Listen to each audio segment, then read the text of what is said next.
आज हम सब यहाँ पे एकत्रित हुए हैं। जो डिपार्टमेंट ऑफ ऑर्थोपेडिक्स है, हम 44th orthopaedic association of north zone कर रहे हैं और इसमें नॉर्थ के जो जितने भी स्टेट हैं, हरियाणा, पंजाब, दिल्ली, उत्तराखंड, जम्मू कश्मीर, पंजाब और हिमाचल प्रदेश, ये सारे के सारे जितने भी नॉर्थ एरिया के स्टेट्स हैं ये पार्टिसिपेट करते हैं और ये एनुअल इवेंट होती है। और हम ये जो कॉन्फ्रेंस है 11 साल के बाद पीजीआई रोहतक में करवा रहे हैं। तो इसमें हमारे पास बहुत मोर देन 500 जो हैं डेलीगेट्स हैं वो पार्टिसिपेट कर रहे हैं। इसमें हमारे जो ज्ञान देने के लिए और डेलिब्रेशंस के लिए हमारी रेप्यूटेड नेशनल और इंटरनेशनल फैकल्टी आ रही है और हमारे पास बहुत सारे बच्चों ने जो यंग ऑर्थोपेडिक सर्जन्स हैं जिनको हमारे इवन प्राइम मिनिस्टर साहब कह रहे हैं कि हमारी रिसर्च इंडिया में होनी चाहिए और ट्रू रिसर्च होनी चाहिए। और 200 से 250 उन बच्चों ने भी और यंग ऑर्थोपेडिक सर्जन्स ने भी अपनी साइंटिफिक रिसर्च यहाँ भेजी है, जो हम अगले 2 से 3 दिन के अंदर हम डेलिब्रेट करेंगे। और सबसे बड़ी बात यह है कि हमने यहाँ पे इस कॉन्फ्रेंस में थ्योरी की तो बात अलग है, आज हम 6 वर्कशॉप, हैंड्स ऑन वर्कशॉप करवा रहे हैं जिनमें हम उनको प्रैक्टिकल ट्रेनिंग दे रहे हैं। इन 6 वर्कशॉप में 3 कैटेगरी हैं जो बिल्कुल प्रैक्टिकल ह्यूमन उसके जो है डेड बॉडीज़ के ऊपर जो ह्यूमन कैडेवर्स होते हैं उनके ऊपर। ये नहीं है कि वीडियो देख के आप या किताब पढ़ के, हम ये प्रैक्टिकल नहीं है, हैंड्स ऑन प्रैक्टिकल ट्रेनिंग दे रहे हैं। तो रियल लाइफ में या रियल मरीज के ऊपर आपको कैसी फील होगा और कैसे आपको अप्रोच करना है उसकी हम एडवांस ट्रेनिंग दे रहे हैं। और इसके साथ ही इस कॉन्फ्रेंस के साथ हम सबसे बड़ी बात ये है कि हम पहली बार हमारे जो फाउंडर मेंबर थे डिपार्टमेंट के डॉक्टर PS मैनी का मेमोरियल लेक्चर करवा रहे हैं। और सबसे बड़ी बात यह है एक हमने इवेंट ऑर्गेनाइज की है कि जिसमें हमारे जितने भी आज तक पास आउट हुए डिपार्टमेंट ऑर्थोपेडिक्स से डॉक्टर्स, उनकी एक इच्छा थी कि एक बार मिलें हम अपने अल्मा मैटर में। तो एलुमनाई मीट कर रहे हैं शाम को हम। और उसके बाद जो एक सबसे बड़ी चीज़ ये हमारी जो यही है कि हमारा ये कोई ऐसा नहीं है कि हम वन साइडेड पढ़ाने के लिए है, ये एक कोलैबोरेटिव एफर्ट है जिसमें पार्टिसिपेंट और रिसर्चर्स और डॉक्टर्स, वो चाहे सीनियर हैं चाहे जूनियर हैं, एक दूसरे के साथ इंटरेक्शन कर सकें। अल्टीमेटली हमारा गोल यही है कि इस वर्कशॉप पे सारे के सारे जो यंग ऑर्थोपेडिक सर्जन्स हैं या इवन जो सीनियर्स हैं वो उनका अमलगेशन हो, उनकी नॉलेज डिस्ट्रीब्यूट हो, एक दूसरे से जान पाएँ। और अल्टीमेट गोल यही है कि पेशेंट केयर के लिए हम कुछ बेहतर कर पाएँ और रिसर्च जिसमें हम इंडिया में बाकी कंट्रीज से कम है उसको हम और प्रमोट कर सकें। सो इसका एक ये मेन हमारा जो कॉन्फ्रेंस का है वो जो मकसद है वो यही है।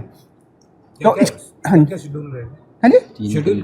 शेड्यूल आज जैसे है, पहले दिन आज 6 वर्कशॉप्स हैं जिसमें से मैंने बताया, जैसे बताया आपको 3 कैटेगरी वर्कशॉप्स हैं और 3 दूसरी वर्कशॉप हैं जिनमें हम हैंड्स ऑन ट्रेनिंग करवा रहे हैं। कल और परसों जो है वो scientific guest lectures, keynote lectures होंगे सीनियर फैकल्टी के, और जूनियर जो हैं वो भी अपने रिसर्च प्रोजेक्ट जो है वो प्रेजेंट करेंगे। और उससे हम जो इसका नॉलेज का आदान प्रदान है वो ये होगा ताकि हम हर चीज़ को एक अच्छी तरह से समझ पाए और अच्छे ऑर्थोपेडिक सर्जन और एक अच्छे समाज के लिए डॉक्टर प्रोड्यूस हो। ये हमारा एक प्रयास रहेगा इन 3 दिनों के अंदर। क्या रहेगा सर वर्कशॉप का थीम है हमारी? ये वर्कशॉप का थीम वर्कशॉप आज हमारे 3 जो कर रहे हैं इसमें हैंड्स ऑन ट्रेनिंग नहीं आता उसको 3 जो वर्कशॉप हैं और 3 वर्कशॉप हमारी आज हैं। एक तो नी की आर्थोस्कोपी की दूरबीन से जो आजकल काम किया जाता, सारी रिपेयर की जाती है घुटने की। एक है रीढ़ की हड्डी के लिए स्पाइन के ऑपरेशन कैटेगरी का वर्कशॉप है। फिर हमारी जो घुटना बदलने के लिए हैं, एक प्राइमरी नी और एक जिसके पहले हमने घुटना बदल दिया उसके अंदर रिवीजन जो होती है उसके की वर्कशॉप है। और एक जो आजकल देखा हाई वेलोसिटी ट्रॉमा होता है, एक्सीडेंट होते हैं, तो उनमें ये हमारे पेल्विस सो कॉल्ड है, ये जो हिप बोन्स हैं ये टूट जाती हैं, उसके लिए कैसे आपको अप्रोच करना चाहिए, पेशेंट को कैसे अप्रोच करना चाहिए और उनकी फिक्सेशन के ऊपर हमारा ये आजकल प्रैक्टिकल ट्रेनिंग का सेशन जो आज चल रहा है। 3 वर्कशॉप हमने सवेरे रखी हैं, 3 हमारी अब शाम को होंगी। रोबोट सर्जरी के ऊपर भी कुछ होगा? रोबोट के सर्जरी के ऊपर अभी हम नहीं इस कॉन्फ्रेंस के अंदर नहीं, इस कॉन्फ्रेंस में नहीं कर रहे हमारा, क्योंकि एक्चुअली में हम चाहते हैं कि जो हरियाणा के जो डॉक्टर्स हैं, पहले दिक्कत क्या है कि लोग आजकल एडवांस पहले करने लग जाते हैं। हमारा मतलब ये है कि पहले बेसिक जान लें, फिर उसके ऊपर का जो बीच का एडवांस है वो जान लें, फिर रोबोट तो बहुत लास्ट में आता है। जो हाईली पहले अगर हम नॉर्मल ही एनाटॉमी या नॉर्मल सर्जिकल प्रोसीजर नहीं जानेंगे तो रोबोटिक सर्जरी का कोई महत्व नहीं रह जाता। तो हमारा एम तो ये है कि जो एक एवरेज ऑर्थोपेडिक सर्जन जो डिस्ट्रिक्ट हॉस्पिटल में भी है और या बाकी अर्ली स्टेज ऑफ कैरियर में है, उनको हम एक अच्छा प्लेटफॉर्म दें ताकि वो सीख सकें रोबोटिक के लिए। तो फिर आगे का स्टेप है वो। तो पेपर प्रेजेंट के लिए कितने रजिस्ट्रेशन होंगे? 250 रजिस्ट्रेशन है। पेपर प्रेजेंटेशन के लिए हमारे पास 250 एब्स्ट्रैक्ट्स जो यंग उन्होंने ज़्यादातर करें। सीनियर फैकल्टी के लिए हमने गेस्ट लेक्चर और कीनोट लेक्चर्स के लिए बुलाया, और वो भी कीनोट लेक्चर उनके लिए जो बीमारियां हमारे समाज में बड़ी कॉमन हैं, जिनको हमें और ध्यान देने की ज़रूरत है, तो उनके ऊपर हमने कीनोट लेक्चर्स रखे हैं। इसमें मैं ऐड करना चाहता हूँ, जैसे डॉक्टर साहब ने जो बताया कि जो स्टॉलवर्ट ऑफ ऑर्थोपेडिक्स हैं जो हमारी कंट्री में जिनका नाम है, जैसे डॉक्टर अनंत जोशी बॉम्बे से आ रहे हैं, डॉक्टर रोशन वाड़े बॉम्बे से आ रहे हैं स्पेशली इसको, हालांकि वो नॉर्थ जोन में नहीं आते। इसी तरह इंग्लैंड से आ रहे हैं और अमेरिका से आ रहे हैं डॉक्टर दिलीप सेन गुप्ता, स्पाइन के बहुत इंटरनेशनली नामी सर्जन हैं दिलीप सेन, वो आ रहे हैं, और एक डॉक्टर अशोक गोयल हैं इंग्लैंड से, वो आ रहे हैं। तो इसलिए इस कॉन्फ्रेंस का मतलब सिर्फ नॉर्थ जोन तक लिमिटेड नहीं है, हमारे पास पूरी कंट्री के डिफरेंट स्टेट से, साउथ वेस्ट और इवन अब्रॉड से भी आ रहे हैं। और थीम जैसे डॉक्टर साहब ने बताया, इसका थीम हमने रखा है एक्सप्रेस, एजुकेट, इवॉल्व। एक तो अपने को एक्सप्रेस करना, जैसे डॉक्टर जैसे कॉन्फ्रेंस में जब तक एक्सप्रेस नहीं करेंगे, एक दूसरे से मिलेंगे नहीं, अपने विचार अपनी रिसर्च को बताएंगे नहीं, वो रिसर्च कहला ही नहीं सकती। और दूसरी बात, हमने इस कॉन्फ्रेंस पे सब कुछ फोकस किया है। हमने 2 चीज़ें जो आजकल ऑर्थोपेडिक्स का फ्लेवर है, जो डॉक्टर्स आज जिसमें जाना चाहते हैं, एक जोड़ बदली, एक स्पाइन और एक जोड़ की दूरबीन का ऑपरेशन, 3 चीज़ों पे हमने फोकस किया है।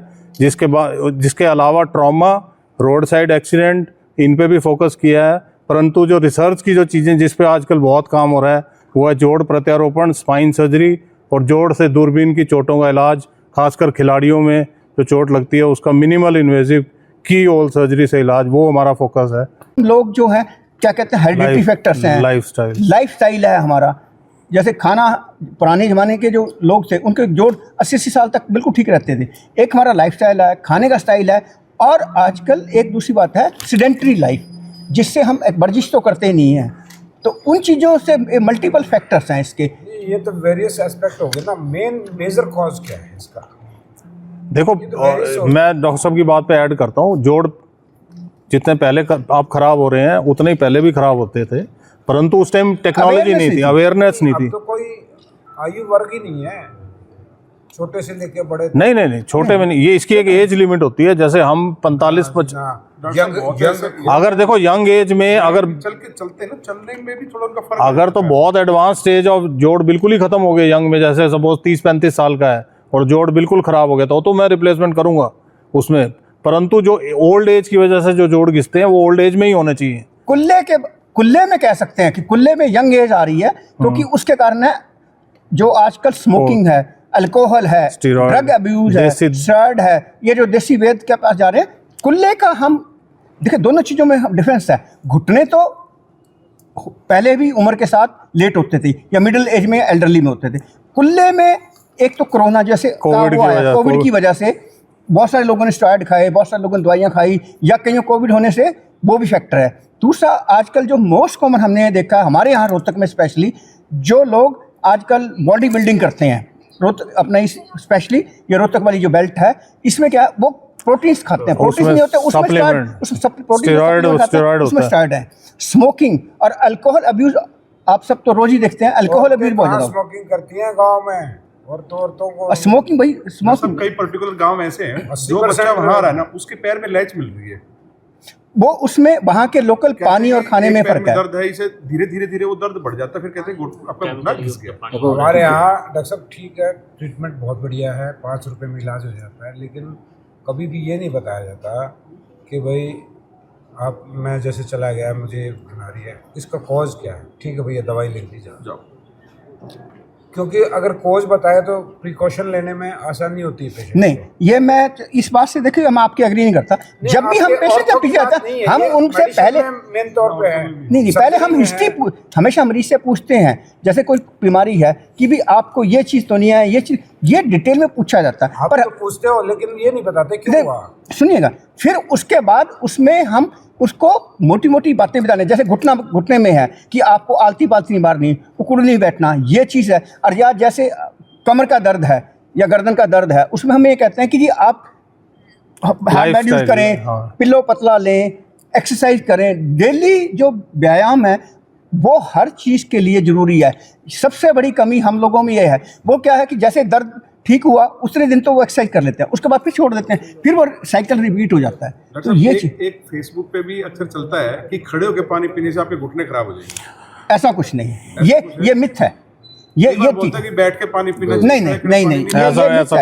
ऐसा कुछ नहीं। ऐसा सोशल मीडिया ये सोशल मीडिया आजकल देखो, ये अब फनी बात है, आजकल यूट्यूब फेसबुक ने ऐसा दिमाग खराब किया हुआ है, डॉक्टरों का भी और पेशेंट्स का भी, दोनों का मैं कह रहा हूँ।